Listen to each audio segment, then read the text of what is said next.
Hello YouTube, I'm Deebo the Viking, and welcome to Deebo Plays Entwined, a story about a bird and a fish.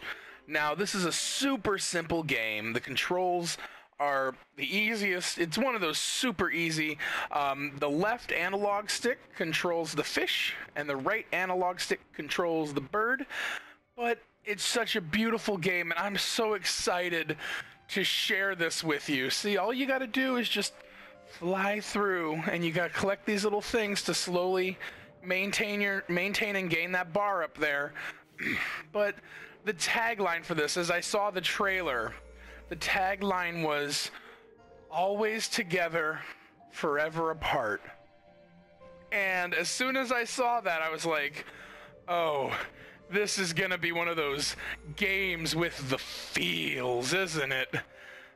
And I assure you, it is. I've watched my friend play this, and the farther we got, the more the feels happened. Like, we started questioning what this game truly was about. Look, like, this is obviously, it looks really simple, and yes, this level is quite simple, but it gets harder as you go, and we started talking and discussing about what this truly meant, because it's like, you know, why are the bird and the fish, why are they doing this? Why are they struggling? And basically they're struggling because they want to be together, you know? That whole always together, forever apart thing. It's just, well, you'll see. I mean, it doesn't seem like much, but it's so deep when you, like, just start thinking about it. And you know, the struggles, the trials. This is basically just a trial so this bird and this fish can be together. And I don't know, I love this. I'd love to do a full playthrough of this with you guys, because I honestly feel like this should be one of those games that everyone gets to enjoy. Right now, this month, which is the month... Ooh, let's actually not spoil the magic. Let's just say this month on excuse me, tongue-tied. This month on PlayStation Plus, this is the free game. And I was like, well, let's go ahead and download it. You know, free is free, right? And I hope you guys enjoy this as much as I enjoy it. I don't feel like indie games get enough credit. Okay, so as you saw, we just filled up that bar. Oops, and that's my first mess up. We filled up the bar, and now if you watch, every time I successfully complete another goal, the bars slowly get closer. Oh, no, always together, forever apart. And what happens next? They get to be together. And what happens when you're together? Oh, look at... They form a beautiful dragon. Now, the folks that have been around for a while know that I just love dragons. Now you just collect these and fill up the bar again. And what do we get when we fill up the bar? I don't know, Deebo. Let's fill up the bar before we say it. Oh, we shoot out rainbows. We light up the sky together. And it's one of those, it's a game where it just makes me question. It's like, they fight so hard to be together, you know? And, oh, here we go. It looks like it's time to go to the next level. Yeah, they fight so hard to be together, and when they finally get to be together through all the triumphs and the struggles, they form something beautiful and majestic. A dragon. Oh, the feels, guys. I don't know if you feel it the way I do. Maybe I'm just... Oh, second lifetime. Maybe I'm just overthinking it.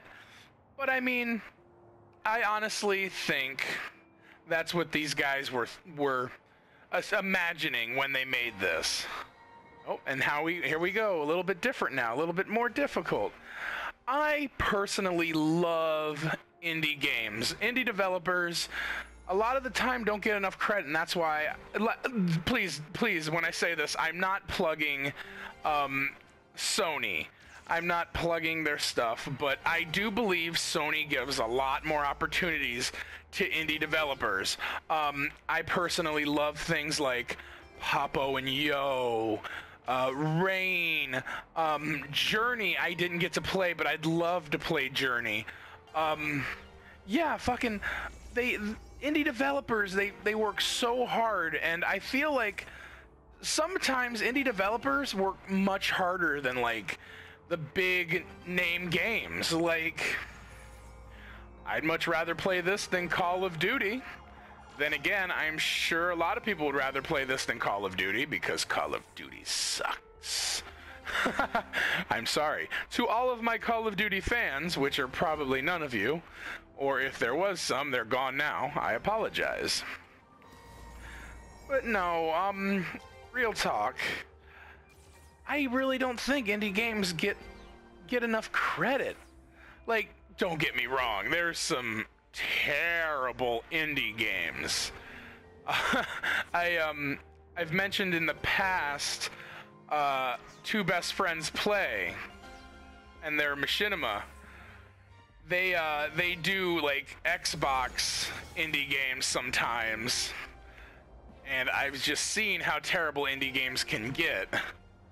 But then you get things like this, and it's just amazing. Now, correct me if I'm wrong, but Outlast, didn't that start as an indie developer? I could be wrong on that one, so please, if I am a jackass, call me out on my jackassery.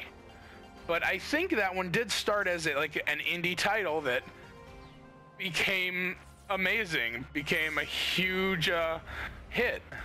Oh, and I messed up. Oh, we're gonna try to get another dragon in this episode.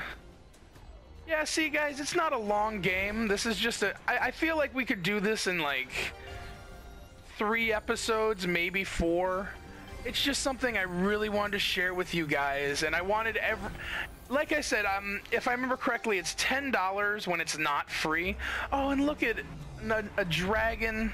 A beautiful dragon and a car. Oh, look at the Ferris wheel. Oh, guys, do you not feel this?